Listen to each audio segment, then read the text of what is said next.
Donc on va procéder à l'appel. Monsieur André Vigli, Madame Laurence Desfonds-Fargeon, Monsieur Jean-Yves Maréchal, Madame Laetitia Arnaud, Monsieur Jean-Marie Blanc, Madame Myriam Gutierrez, Monsieur Christian Ozas est excusé à donner pouvoir à Monsieur Laurent Saez, Madame Françoise Bouclé, Monsieur Laurent Saez, Monsieur Joël Racamier, Madame Simone Autremblant, Monsieur Aimé Berbiguier, Madame Christiane Boucher est excusée à donner pouvoir à Monsieur Jean-Marie Blanc, Madame Laure Giton, Madame Nathalie Pagès est excusée à donner pouvoir à Monsieur Olivier Berne, Madame Florence Joux-Lavolée est excusée à donner pouvoir à Madame Françoise Bouclé, Monsieur Olivier Berne, Madame Christelle Rouby est excusée à donner pouvoir à Monsieur Jean-Yves Maréchal, Madame Sonia Malou est excusée à donner pouvoir à Monsieur André Vigli, Monsieur Maxime Marozu est excusé à donner pouvoir à Madame Laurence Desfonds-Fargeon, Monsieur Richard Laurendin, Madame Émilie Blaché-Bayardi, Monsieur Claude Raoux, Monsieur François Morand, Madame Marie-Claude Bompard, Monsieur Jean-Jacques Malapert, Monsieur Pierre Michel est excusé à donner pouvoir à Madame Bompard, Madame Christine Fournier est excusée à donner pouvoir à Monsieur Morand, Madame Marie Calero, Monsieur Claude Dumas, Monsieur Julien Paduano et Madame Sylvie Roche est excusée à donner pouvoir à Madame Laetitia Arnaud. Conformément au Code général des collectivités, il convient de désigner notre secrétaire de séance. Il est proposé Monsieur Richard Laurendin, qui s'abstient, Monsieur Malapert et la Ligue du Sud, qui est contre, dossier adopté à l'unanimité. Je vous remercie. Le rapport numéro 2, il s'agit de l'approbation du Conseil du 23 juin dernier. Est-ce qu'il y a des questions? Qui s'abstient? La Ligue du Sud et M. Malapert, qui est contre. Dossier adopté à l'unanimité. Je vous remercie.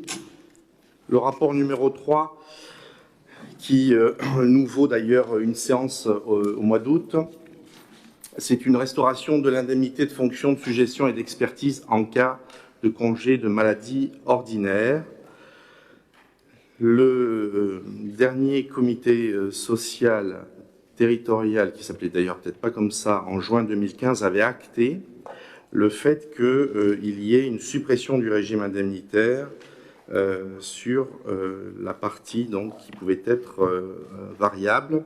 Il est proposé, après le comité social territorial qui s'est réuni le 4 juin dernier et qui ne permettait pas d'inscrire la question dans la séance de fin juin, et qu'il fallait la prendre avant le 1er septembre, pour porter au 1er janvier 2026 une incidence budgétaire sur le fait que, à la demande de la représentante du personnel, d'une des représentantes du personnel, de pouvoir pallier les 10% qu'a instauré le Premier ministre, puisque vous le savez, depuis le 1er mars 2025, le Premier ministre a décidé une perte de rémunération pour les fonctionnaires à hauteur de 10% du traitement pendant les 3 premiers mois du congé de maladie ordinaire et de la moitié du traitement pendant les 9 mois suivants, ce qui fait que si vous avez une longue maladie, au-delà du fait que vous ayez la maladie, vous perdez le régime indemnitaire et ensuite vous êtes ponctionné de 10% dans la période des 3 premiers mois. Il est donc proposé de revenir sur la décision qui avait été prise il y a 10 ans et de permettre justement qu'il n'y ait pas de suppression du régime indemnitaire pour pallier à cette coupe qui a été faite en début d'année par une décision du gouvernement. Est-ce qu'il y a, voilà, dans les grandes lignes, est-ce qu'il y a des questions? Qui s'abstient? Qui est contre? À l'unanimité, je vous en remercie. Le rapport numéro 4, il s'agit du recours au contrat d'apprentissage. Il s'agit, dans les grandes lignes, de faire une extension du dispositif en place pour permettre le recrutement d'apprentis, préparant donc le brevet professionnel de la jeunesse, de l'éducation populaire et du sport, PPGEPS, et un diplôme professionnel, DEGEPS, quelle que soit la spécialité dans l'ensemble des services, à partir de la rentrée 2025. Est-ce qu'il y a des questions? Qui s'abstient? Qui est contre? À l'unanimité, je vous remercie. Le rapport numéro 6, il s'agit du projet de l'îlot rue Anatole France, avec mes excuses. J'ai les deux agrafés.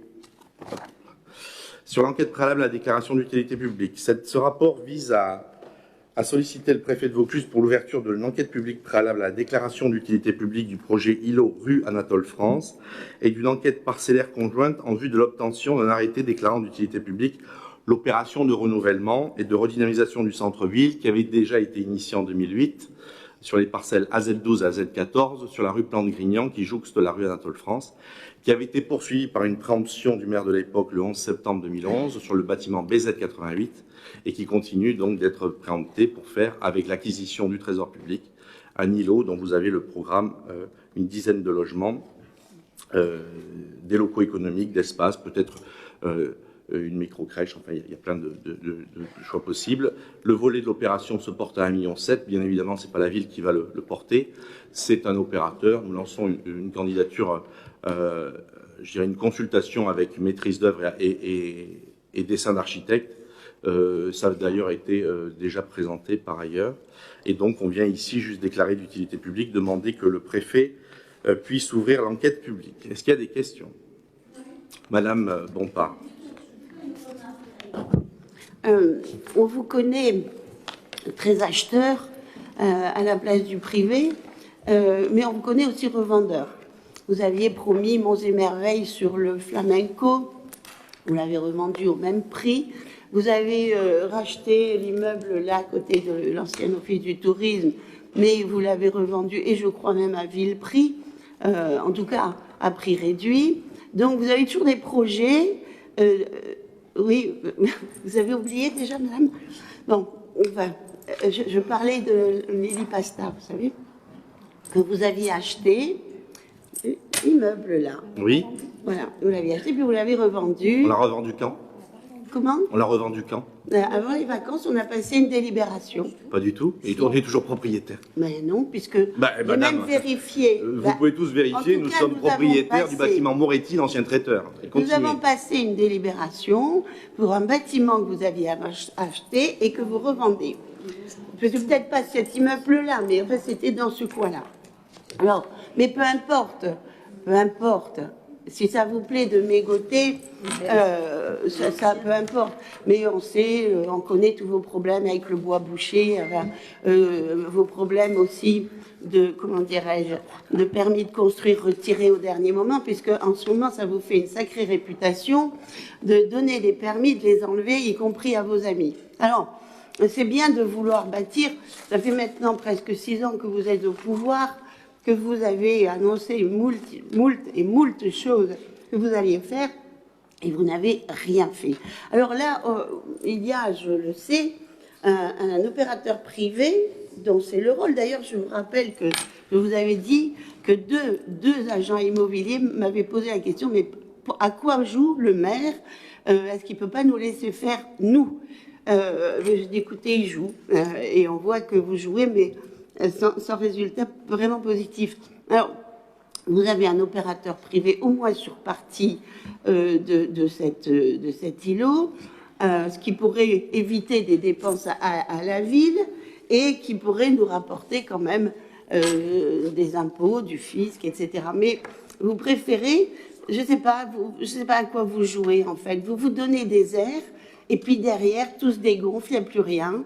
Il faut que ce soit Grand Delta Habitat qui rachète le flamenco, il faut que vous vendiez, et pour rien. Ça fait 6 ans que vous annoncez que vous faites rien. On attend encore Petite Ville de demain. Et vous voulez investir 1,7 million ou 1,8 million sur l'îlot, et vous n'avez même pas réussi.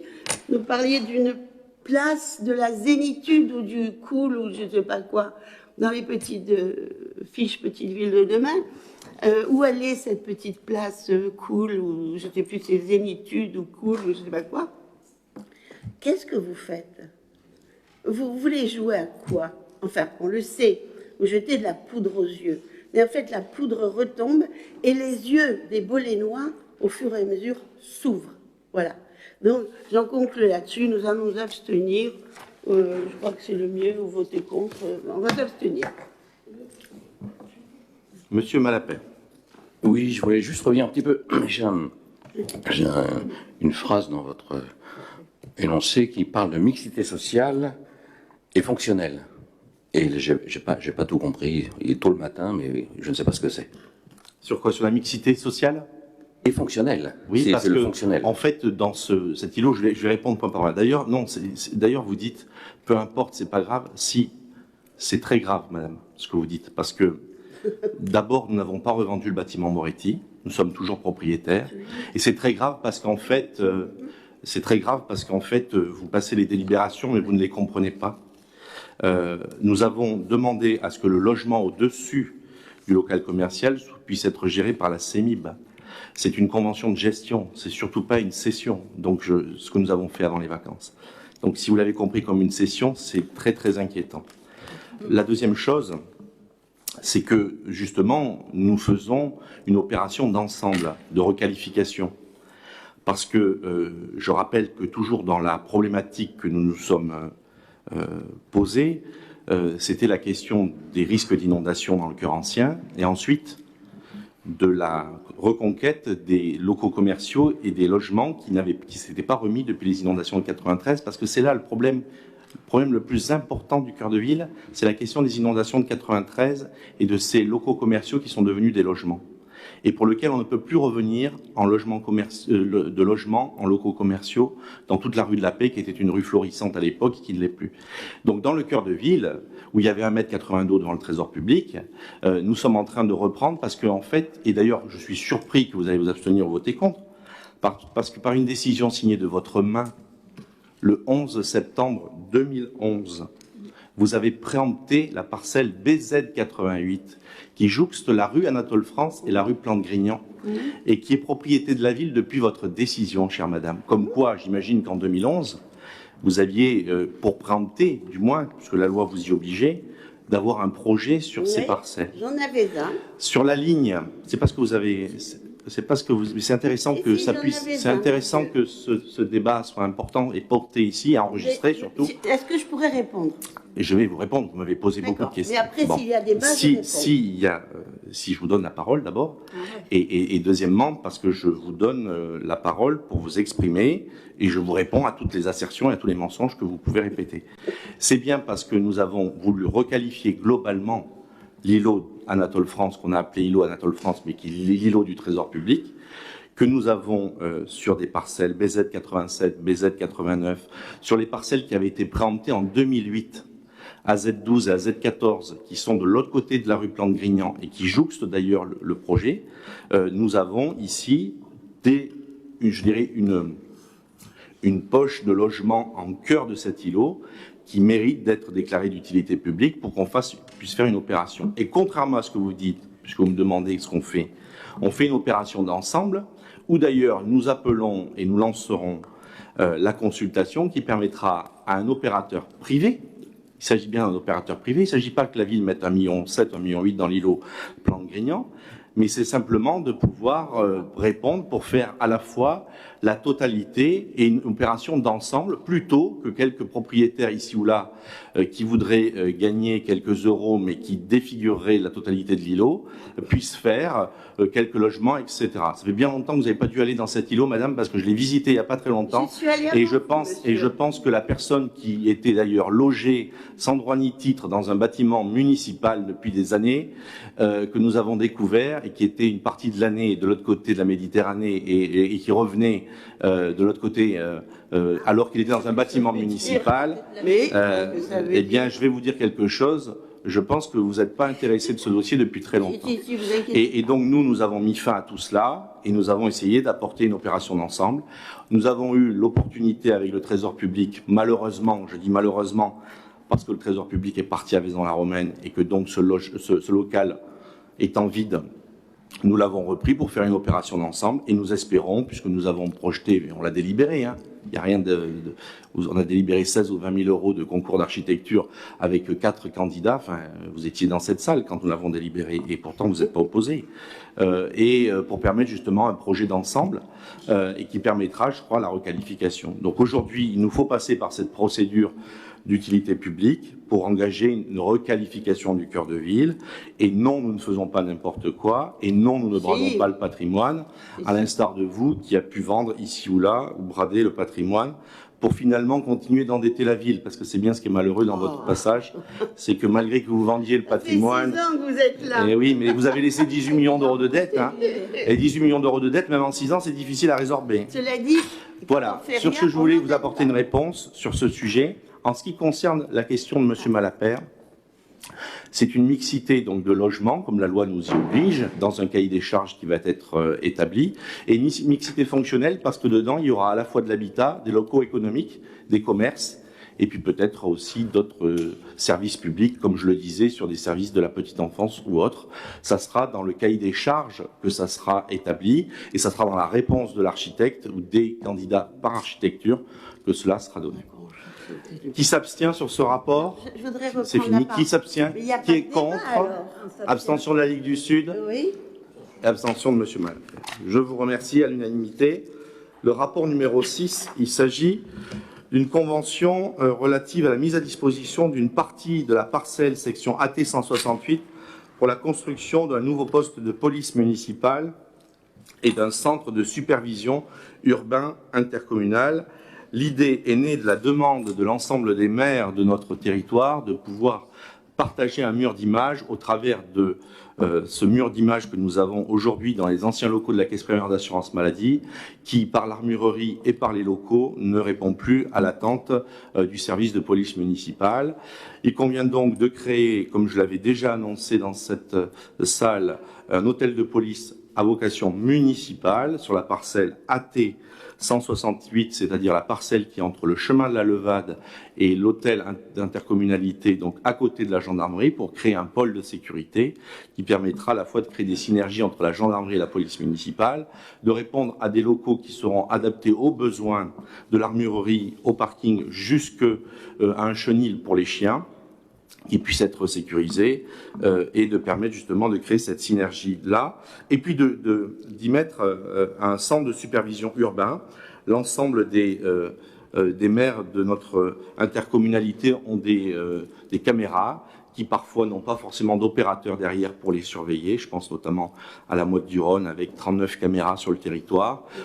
Et par conséquent, il convient qu'on puisse justement créer une synergie, un partenariat avec la gendarmerie sur le CSU, le centre de supervision intercommunal.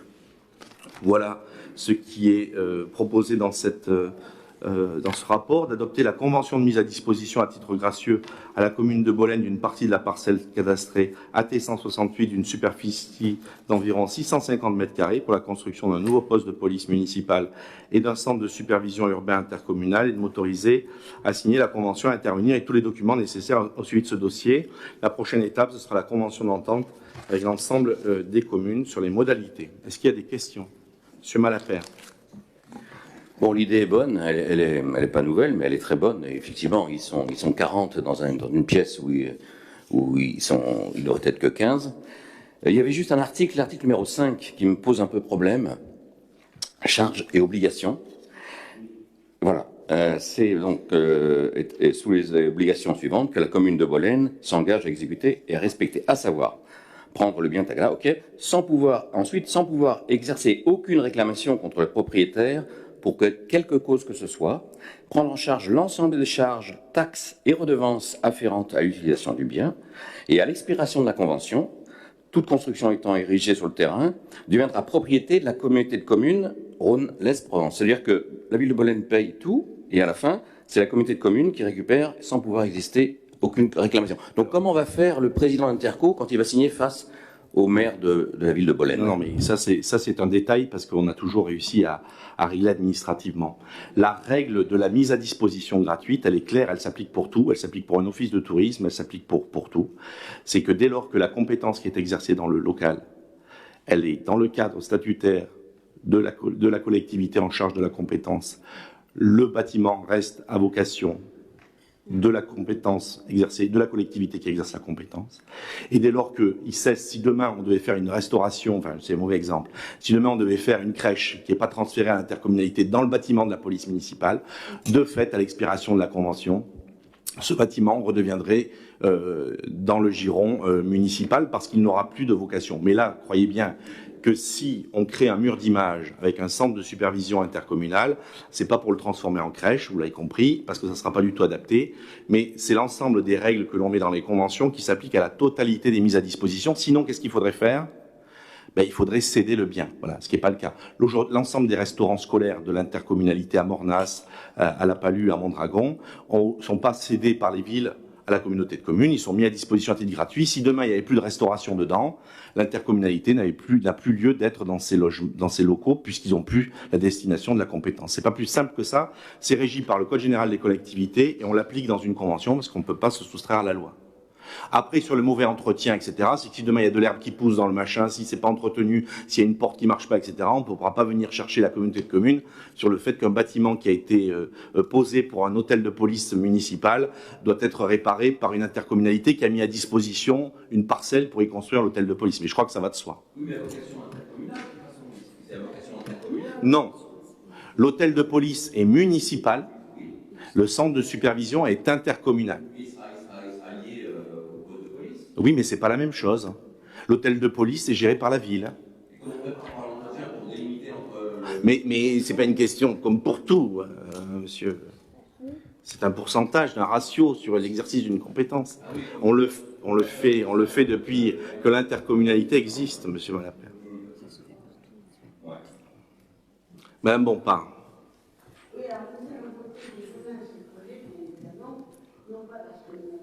Pendant toutes ces années, puisque je me souviens avoir sorti le poste de police de la petite rue Mistral, où il survivait, en 3 pièces quasiment, à l'insatisfaction des policiers, mais au mépris de l'équipe dirigeante de l'époque. Donc nous avons effectivement pris ce que l'on pouvait trouver et nous avons donné aux policiers municipaux rendu le respect que nous leur devons.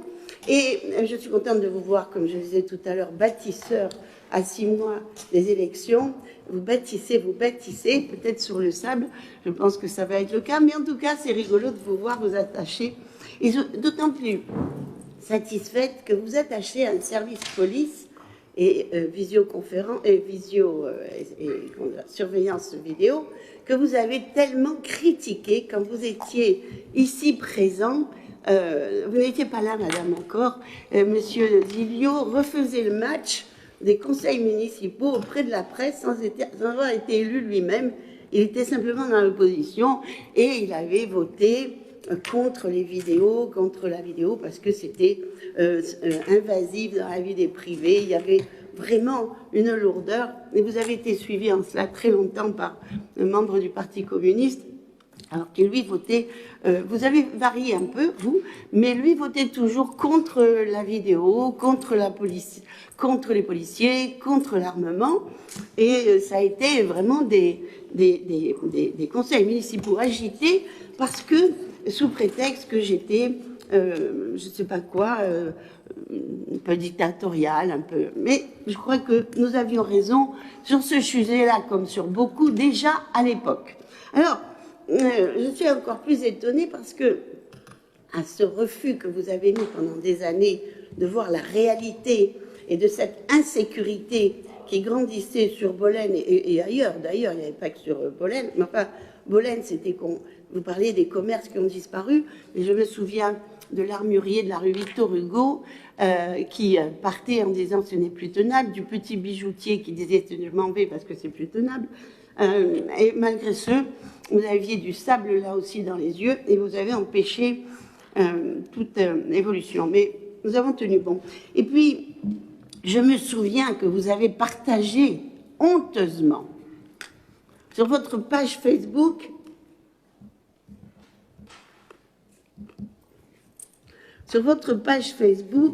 pendant des mois un appel au crime vis-à-vis des policiers.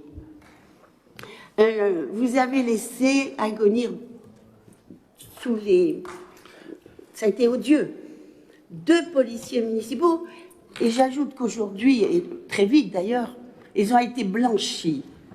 Vous n'avez pas pour autant présenté vos excuses à ces deux personnes, de pères de famille, qui étaient policiers depuis des années et qui n'attendaient pas d'être à Bolène. Si, monsieur, tout est inscrit. Mais vous vous êtes défilé, vous avez laissé, vous avez laissé condamner un certain Bolénois que vous aviez déchaîné, vous savez, incitation à la haine vis-à-vis de ces 2 policiers qui ont été, il s'agissait de monsieur Parales Cruz et de monsieur, qui a d'ailleurs démissionné de la police après vos attaques. Si, monsieur. Il est resté quelque temps parce que j'ai souhaité que ces 2 policiers restent, parce que je savais qu'ils étaient innocents, malgré vos accusations honteuses. Vous avez été... Vous savez, j'ai continué de voir M. Paralès-Cruz pendant quelque temps. Je sais qu'aujourd'hui, il est à Avignon. Et je sais aussi comment, après avoir pris cette responsabilité en tant que maire, j'ai entendu les policiers venir présenter leur candidature à Orange, me raconter comment ça se passait. Oui, raconter comment ils étaient démunis, comment il fallait qu'ils tournent dans des véhicules qui étaient constamment en panne, comment des roues crevées attendaient, les pneus crevés attendaient pendant des mois pour être réparés. Mais tout ça, bien sûr, vous pouvez noter, madame, vous avez toujours noté, c'est bien. Dommage que vos notes n'aient jamais servi à quoi que ce soit. Alors, ce virage à 180 degrés, je sais pas comment le qualifier. Vous êtes tellement couvert de honte à tous les moments vis-à-vis de cette police que c'est bien peu, effectivement, que de leur rendre ce à quoi ils ont droit, parce qu'effectivement, ils ont pris des risques depuis qu'ils sont policiers. Vous les avez méprisés. Des années plus tard, je me demande comment un responsable politique a pu laisser sur sa page Facebook de telles horreurs perdurer. Les autres ont été condamnés, pas vous, alors que vous auriez dû l'être. Mais c'est vrai que vous êtes bien placé pour faire sauter les problèmes, n'est-ce pas? Hein? Auriez-vous au moins eu la délicatesse de vous excuser publiquement, dans la presse, alors que vous avez fait souffrir ces 2 pères de famille? Oui, monsieur, mais ça, vous n'en avez rien à foutre. Je pense que vous allez trop Ça loin. fait 6 ans. Non, vous inquiétez pas. Mais c'est pas grave, continuez. Oui, je continue. Parce que c'est une preuve d'irresponsabilité politique. Et cette irresponsabilité politique, on la trouve dans votre gestion. Ça fait des années que vous vantez d'une gestion, mais elle est catastrophique. Tout le monde le sait. Tout le monde sait que tout est dans des errances. Tout le monde sait que vous n'en avez que faire de Bolène. Un Bolénois, je vous l'ai dit, aujourd'hui les gens nous disent, un Bolénois pour Bolène, mais il s'est foutu de notre gueule. Voilà. Parce qu'en fait, vous avez fait un Bolénois pour vous-même. Parce qu'on n'avait pas fait avancer la ville. Et à 6 mois des élections, c'est maintenant que vous trouvez le temps d'aller faire des projets pour la police municipale. L'argent. Mais monsieur, quand vous aurez compris... On va en parler. Non, mais tout à fait. Ça marche pas. Tout à fait, on va en parler. Je vais vous poser une question. Non, mais attendez. Est-ce que vous avez fini, madame? Non, madame Bompard. Je pense qu'il y a assez d'éléments constitutifs d'une diffamation qui est enregistrée. C'est pour ça que je vous ai laissé continuer. Non, madame Bompard, vous n'avez plus la parole. Soit vous revenez à la raison, soit je suspends d'une demi-heure la séance. Non, mais attendez, madame. Donc, je vais vous le dire, on va pas faire ça à chaque séance. J'aimerais qu'il soit inscrit dans le procès-verbal un rappel au règlement à madame Bompard sur le fait qu'elle ne respecte pas l'autorité de l'Assemblée. Non, et qu'il y a un rappel au règlement qui soit fait parce que vous prenez la parole alors que vous n'avez plus la parole. Je suis conscient que cette question, elle vous gêne, chère madame, parce que vous êtes resté 12 ans à la tête de cette ville et que vous avez laissé les policiers dans un local inadapté. Et si monsieur Malapert dit que c'est une très bonne nouvelle, je l'en remercie. Et j'ai cru comprendre que vous disiez la même chose.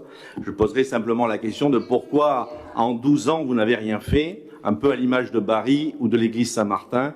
Vous alliez bien commenter et refaire le match, mais vous faites rien. Et nous, si on fait aujourd'hui des projets, chère madame, c'est parce que, non mais, madame Bompard, vous n'avez pas la parole. Vous n'avez pas la parole. Non, vous avez plus le temps de parler largement et désormais je vais vous répondre. Et je comprends pourquoi vous êtes gêné. Parce que la question de la sécurité qui était votre cheval de bataille, finalement n'en a été rien du tout. La délinquance et l'insécurité ont flambé durant votre mandat. Nous avons, dès que nous sommes arrivés, nommé un adjoint délégué à la sécurité. Il n'y avait même pas un élu qui s'occupait de la sécurité. Les recrutements étaient faits par le directeur de cabinet, en dépit de toute procédure. Par conséquent, nous avons remis un peu d'ordre au travers de la direction de la police municipale et de son directeur Hubert Blachon, que je remercie pour le travail qu'il fait au quotidien, et encore merci pour cet été, où ils ont permis justement d'empêcher certaines situations et événements. Voilà ce que je voulais dire. En ce qui concerne l'hôtel de police et la politique de sécurité. Sur la politique de sécurité, je comprends que vous soyez gênés, parce que quand nous sommes arrivés, il y avait à peu près une vingtaine de caméras qui ne fonctionnaient pas. Et on a fait même un constat d'huissier. Madame Bompard, vous êtes insupportable, et l'été vous a pas fait du bien, même le Puy-de-Dôme ne vous a pas réussi. Mais en tout cas, ce qui est certain, c'est que aujourd'hui, nous avons 124 caméras. 124 caméras. Quand nous sommes arrivés, il y en avait 71. Nous avons 105 caméras de voie publique. Nous avons 19 caméras intérieures. Nous avons rajouté des lectures de plaques d'immatriculation à ma demande, parce que nous sommes dans une ville où la sortie 19 de l'autoroute est très propice au cambriolage, et donc nous souhaitons faire en sorte que ces personnes qui viennent, qui sortent à la sortie 19 et qui repartent, puissent avoir une lecture de plaque d'immatriculation qui permette d'être totalement identifiés. Lecture de plaque d'immatriculation qui s'ajoute aux vidéos, aux caméras existantes, et qui nous ont permis d'ailleurs, en un simple clic en rentrant la plaque d'immatriculation, de savoir à quelle heure, combien de fois sur la commune, certains sont venus, sortir, re-rentrer, et on a pu ainsi détourner pas mal de cambriolages. Vous avez déclaré des caméras pour gonfler le chiffre à la fin du mandat, 15 caméras qui ont été déclarées à la préfecture, mais qui n'ont jamais été installées. D'ailleurs, on les a cherchées sur place dans la ville, elles étaient déclarées à la préfecture, mais elles n'existaient pas. Nous avons déclaré, donc je le disais, et depuis votre mandat, nous avons installé des caméras à la collégiale. Nous avons installé des caméras sur Joseph Meige, sur Sadi Carnot, avec lecture de plaques d'immatriculation. Parce que c'est un axe, Sadi Carnot, qui est propice à passer par le cœur de ville et à ressortir sur Jean Monnet. Nous avons fait la rue de la Paix, nous avons fait Saint-Martin qui est en cours et qui sera aussi une caméra intérieure dans l'église. Nous avons la rue Navarro qui est actuellement en cours, le totem est placé parce que nous sommes en train de finaliser avec un opérateur à côté. Elsa Triolet, à la jonction de la rue Louise Buñuel et rue Elsa Triolet, très importante. Elle jouxte le parc de l'école d'État mariniste, elle est à Bolène-Écluse, c'est que Bolène-Écluse, c'est pas le quartier qui vous plaisait, mais nous requalifions et nous réinvestissons des moyens dans le quartier de Bolène-Écluse. Nous en avons mis aussi au rond-point de la route de Lambisque, parce que la route de Lambisque, c'est l'ancienne route de Suse, stratégique aussi. Quand on ne doit pas passer sur l'avenue Émile Lachaud, on passe par l'autre côté du Lez, et puis là, on fait ses affaires et on repart. Caméra, lecture de plaque. Nous en avons fait aussi au rond-point de Servat.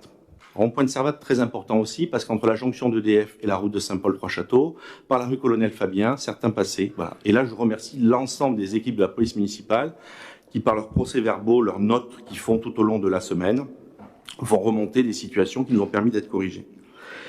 Rue Jules Verne, caméra.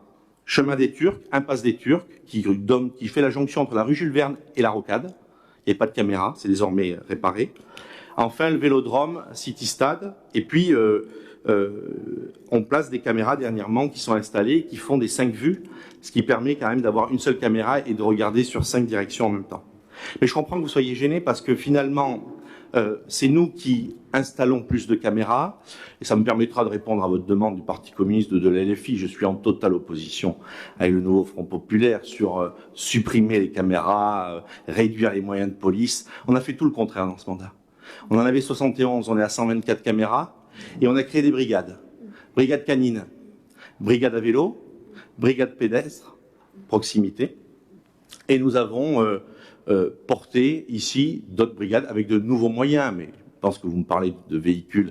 En effet, quand je suis arrivé, il y avait un Renault Scénic, je me rappellerai toute ma vie, d'ailleurs il y a une policière, ça l'avait fait rire, elle devait m'amener au square du 18 juin pour la cérémonie du général de Gaulle, elle m'a dit, puisque vous êtes en bas, non, c'était en septembre, c'était les parachutistes sur la place Récollet, elle m'a dit, si vous voulez, je vous amène là-haut. Je suis monté dans ce Renault Scénic qui avait 221 000 km, et qui, s'il fallait poursuivre quelqu'un, je pense que la personne, elle serait partie, même avec une Renault Twingo, vous voyez. Donc, Madame Bompard, c'était l'anecdote, je l'aurais pas dit, mais enfin, vous avez tellement dit de choses, voilà. Donc aujourd'hui, la finalité, si vous voulez, c'est que vous soyez contente, et c'est peut-être la seule chose en 10 ans, qu'on soit contents tous les deux, de faire en sorte qu'on ait un hôtel de police municipal et un centre de supervision. Moi, je me pose la question de pourquoi, alors que vous défendiez les policiers, vous l'avez jamais fait. Bon, mais c'est une question qui demeure et qui demeurera, voilà, et qui, par conséquent, aujourd'hui vient corriger. Et pourquoi nous le faisons aujourd'hui? Parce que nous n'avions pas l'argent. Ben oui, on n'a pas l'argent. On a tellement dû faire de choses, on a tellement dû corriger. On va voir tout à l'heure qu'on va passer une conduite encore sous le lèse pour l'assainissement sur le Sadi Carnot parce que ça n'a pas été fait. On a refait des canalisations partout parce qu'elles avaient été diminuées. On a corrigé tout ce que vous voulez faire. Je ne parle pas de la chaudière à Fanny Bertrand, je ne parle pas de l'éclairage du parking de la Cigalière qui éclairait que la Cigalière et pas Fanny Bertrand. Je pourrais en parler des heures. On a des millions comme ça de choses qu'on a dû corriger. Et comme l'argent ne pousse pas sur les arbres et qu'on n'est pas là ni pour augmenter les impôts, eh bien, on fait en sorte d'attendre pour pouvoir porter un projet. On a eu un cahier des charges qui a été fait par le chef de police et l'ensemble de sa brigade. Il y a des travaux qui ont été faits par le directeur adjoint des services techniques, Monsieur Millet, que je remercie, sur la rédaction du cahier des charges.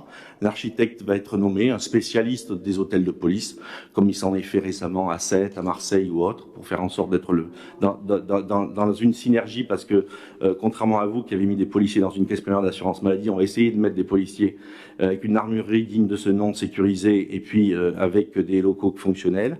Et puis, on va faire en sorte de porter ce projet pour résorber un point que vous aviez pensé sûrement très fortement, mais que vous n'avez jamais fait. Est-ce qu'il y a d'autres questions? Qui s'abstient? La Ligue du Sud. Qui est contre? Dossier adopté à l'unanimité. J'en suis très très heureux que l'ensemble des oppositions soient, par de vous, à 3,5% législative. Pas du tout, chère madame.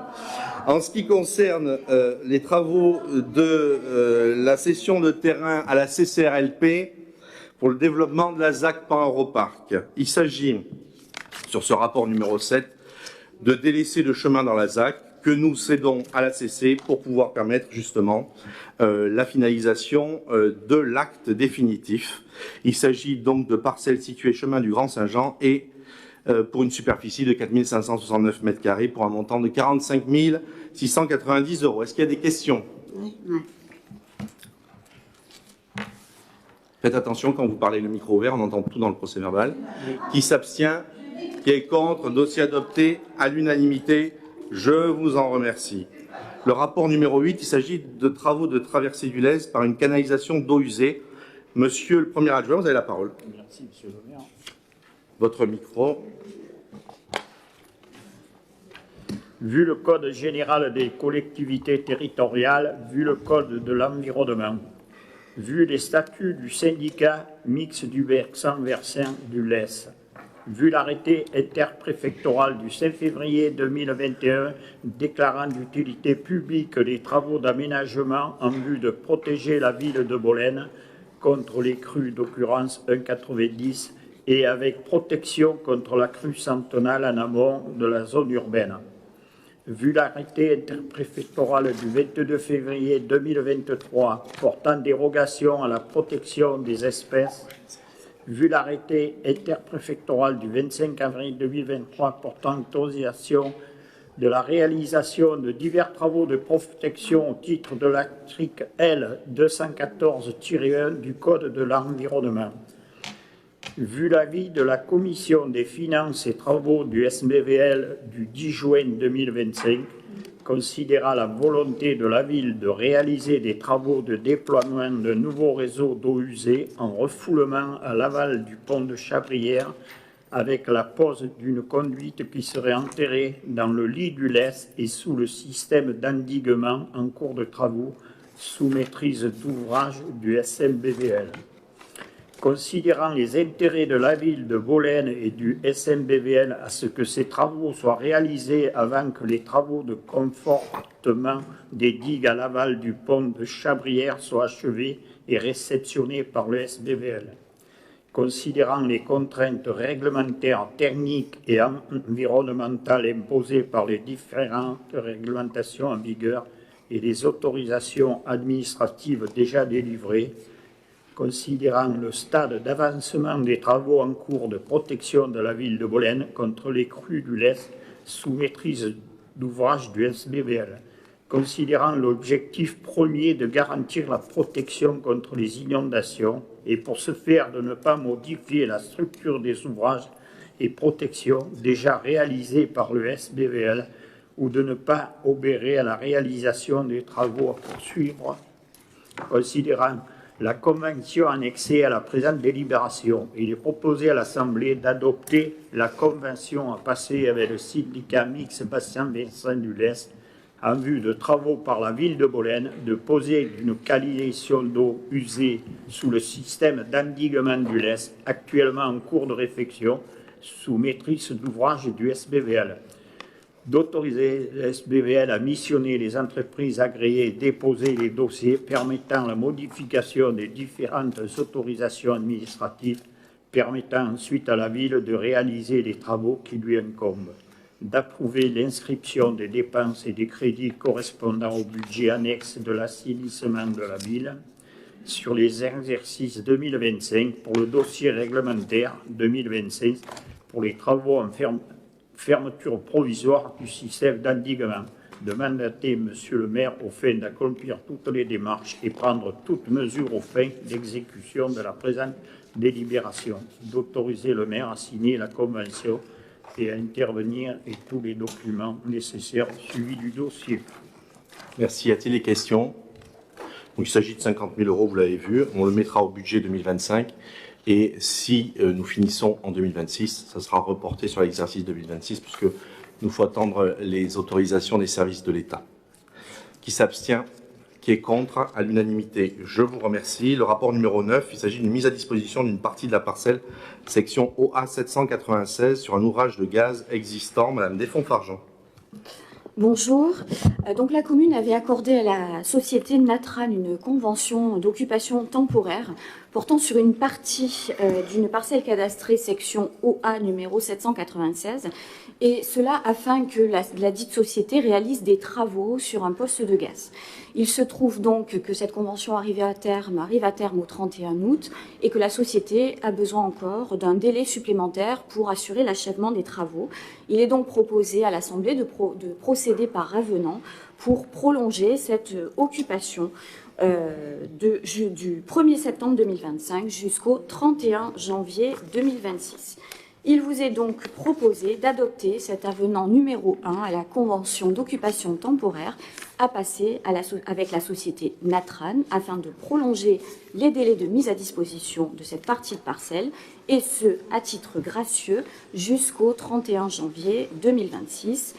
Il est également proposé à l'Assemblée d'autoriser le maire à signer cet avenant à la convention temporaire et tous les documents nécessaires au suivi de ce dossier.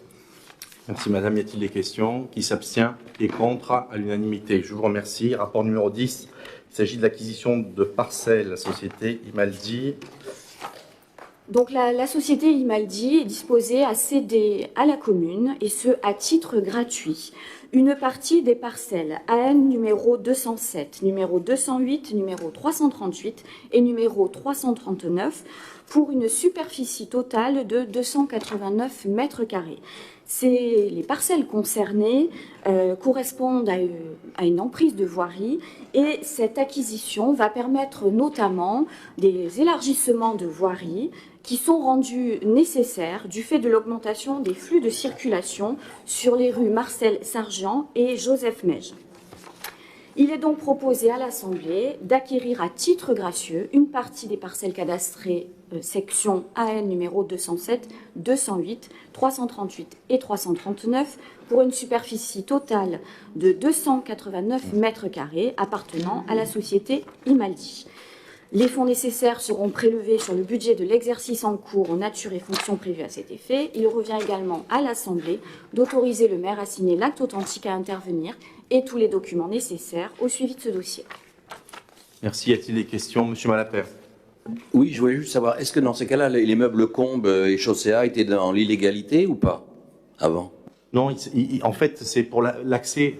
Vous avez vu que sur la rue Jean Moulin, l'accès ne se fait plus. Le département a refusé l'accès par le devant des anciens meubles Combe. Désormais, vous passez par le giratoire devant l'église Saint-Pierre. Et par conséquent, il y avait un besoin d'élargissement en double sens de la voie. On est à peu près à 120 000 euros de travaux. J'ai souhaité que c'est un partenariat public-privé. Il y a une partie qui rejoint la rue Marcel Sargent derrière le cimetière de Saint-Pierre qui doit être aménagée. La ville a souhaité participer à hauteur de 20 000 euros sur les 120 000 et le reste sera pris en charge par la société Imaldi, qui est la société immobilière du groupe Aldi. C'est l'objet de la prochaine convention. Voilà. Et on confie à la prochaine délibération, bien évidemment, la maîtrise d'ouvrage Imaldi pour faire les travaux, parce que c'est eux qui ne vont pas faire venir deux aménageurs pour faire 2 bouts de rue. Sur ce rapport-là, qui s'abstient, qui est contre? Je vous remercie. Et le rapport suivant, qui est lié. Convention commune. Monsieur le Premier adjoint. Vu le Code général des collectivités territoriales, considérant que l'implantation du nouveau magasin Aldi impose que la sécurité de ses abords soit renforcée et les voiries élargies à 7 mètres, afin de favoriser le passage des poids lourds pour les livraisons. Considérant qu'il est de ce fait nécessaire de procéder à la restructuration, l'élargissement et la rénovation des voiries existantes, à savoir les rues Joseph Mège et Marcel Sargent, considérant qu'une telle opération suppose d'être réalisée de façon globale pour une homogénéité de traitement des voiries et une parfaite coordination des travaux, considérant que la société Imaldi et compagnie et la commune ont manifesté leur volonté de réaliser une opération unique qui résulte de la complémentarité des ouvrages. Considérant que l'article L. 2422-12 du Code de la commande publique précise que lorsque la réalisation ou la réhabilitation des ouvrages d'un ensemble d'ouvrages relève simultanément de la compétence de plusieurs maîtres d'ouvrage mentionnés à l'article L. 2411-1, ceux-ci peuvent désigner par convention celui d'entre eux qui assurera la maîtrise d'ouvrage de l'opération. Cette convention précise les conditions d'organisation de la maîtrise d'ouvrage et en fixe le terme.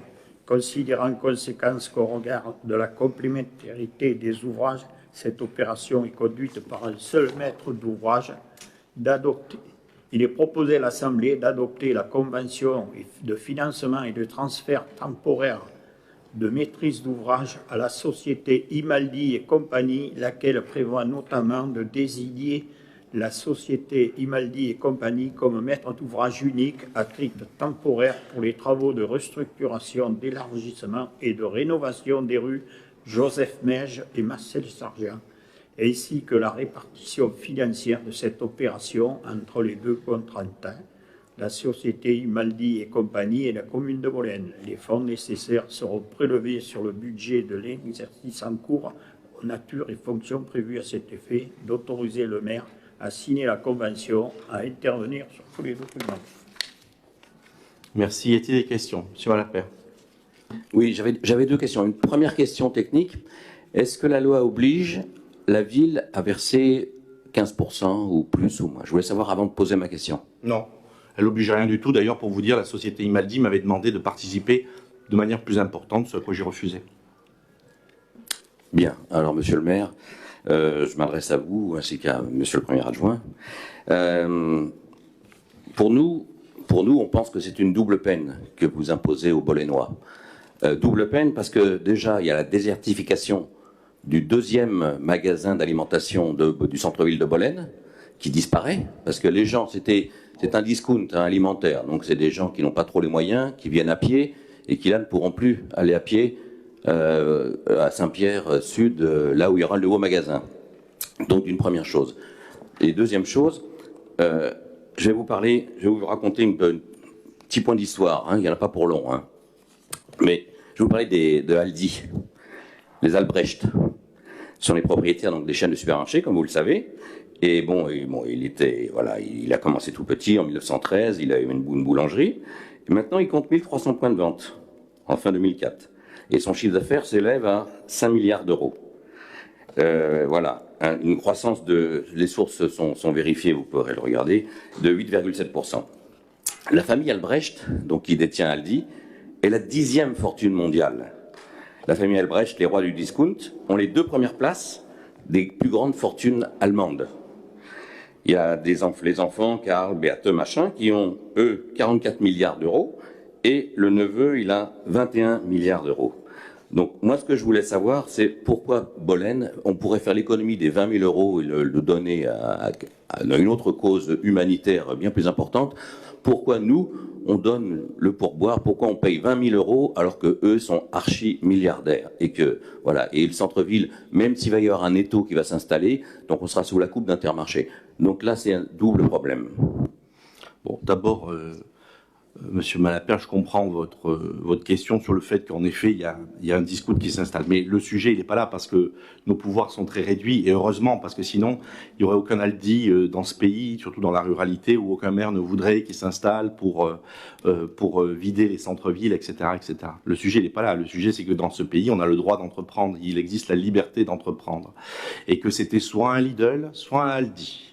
Et que des discussions qui ne m'appartiennent pas et auxquelles je ne suis pas associé entre celui qui a vendu et celui qui a acheté a fait qu'à un moment donné, il y a un choix qui a été fait. Notre seule responsabilité, et je pensais que vous viendrez sur ce sujet, c'est d'en avoir parlé avec le père Marc, c'est de faire en sorte que lorsqu'il y a des obsèques à l'église de Saint-Pierre, la voie ne soit pas obstruée pour aller suivre le convoi jusqu'au cimetière sur l'arrière. Et si nous participons, alors qu'ils voulaient qu'on participe à hauteur de 50 ou 60 000, à hauteur de 20 000, c'est que l'avenue Joseph-Mège, qui rejoint la rue Marcel-Sargent, reste communale. Et par conséquent, c'est quand même des ouvrages qui sont communaux, des voiries qui nécessitent l'arrivée de camions et qui permettront les convois funéraires, puisqu'il y en a à peu près une dizaine ou une quinzaine par an en moyenne sur les 10 dernières années à l'église de Saint-Pierre, qui permettront de faire le faire. Enfin, je ne suis pas tout à fait d'accord sur le fait de jeter ce procès.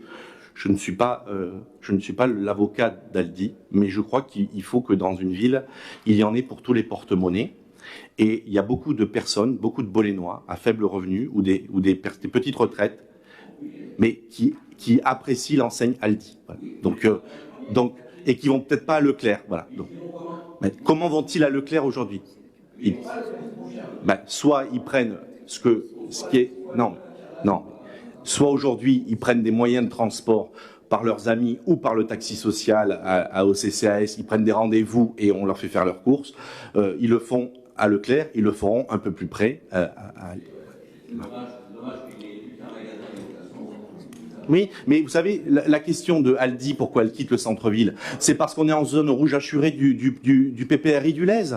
Ils peuvent pas agrandir. Ils m'ont dit, soit on s'en va, soit on s'en va, soit on agrandit. On peut pas agrandir, ben ils partent. C'est tout simplement, voilà. Et on est en zone rouge assurée sur l'avenue Sadi Carnot. C'est inondable, on peut pas construire. Et si le bâtiment d'Aldi actuel devenait à être rasé, on pourrait plus reconstruire dessus. Parce qu'il a été construit avant l'arrêté de 94 sur les inondations et que par conséquent, on ne peut plus agrandir. Mais c'est partout dans le cœur de ville, c'est partout. Là, la question se pose partout, vous le savez. Bon, voilà. Bon, oui, très bien. Je peux...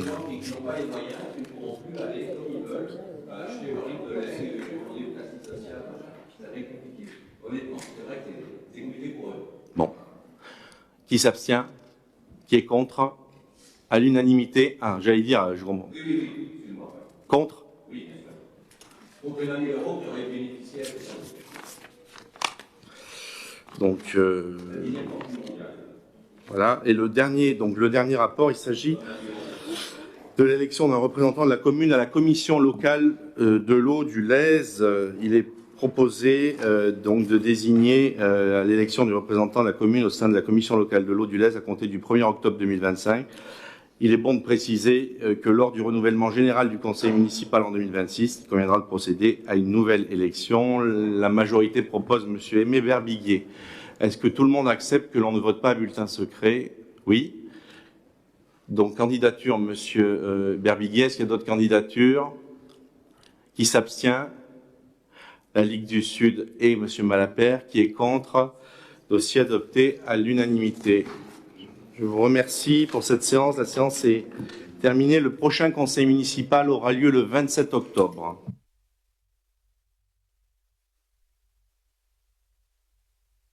Soir pour la cérémonie de la libération.